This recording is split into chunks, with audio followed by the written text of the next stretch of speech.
अंतरिक्ष में पृथ्वी किस चीज पर टिकी है? यह प्रश्न प्राचीन काल से ही वैज्ञानिकों, दार्शनिकों और आम लोगों के मन में जिज्ञासा उत्पन्न करता रहा है। विभिन्न संस्कृतियों में इसको लेकर अलग अलग मान्यताएं थीं, लेकिन आधुनिक विज्ञान ने इसका स्पष्ट और वैज्ञानिक उत्तर प्रदान किया है। प्राचीन मान्यताएं। प्राचीन काल में लोग मानते थे कि पृथ्वी किसी ठोस वस्तु या जीव के सहारे टिकी हुई है।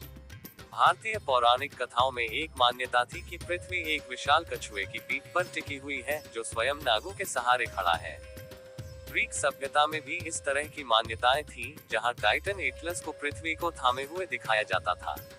न्यूटन का गुरुत्वाकर्षण सिद्धांत। 17वीं शताब्दी में सर आइजैक न्यूटन ने गुरुत्वाकर्षण ग्रेविटी का सिद्धांत प्रस्तुत किया, जिसने इस प्रश्न का वैज्ञानिक उत्तर दिया। न्यूटन के अनुसार सभी वस्तुएं एक दूसरे को आकर्षित करती हैं।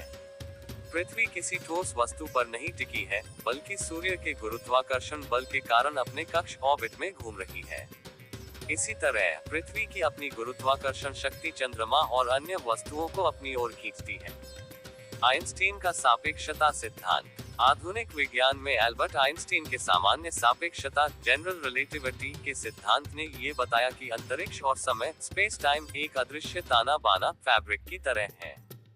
भारी वस्तुएं जैसे सूर्य और ग्रह इस ताना बाना में वक्रता कर्वेचर उत्पन्न करते हैं।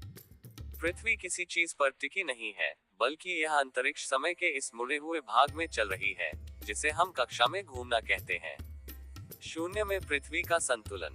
पृथ्वी अंतरिक्ष में किसी ठोस सतह पर नहीं टिकी है, बल्कि यह अपने गुरुत्वाकर्षण बल और सूर्य के आकर्षण बल के संतुलन में टिकी हुई है।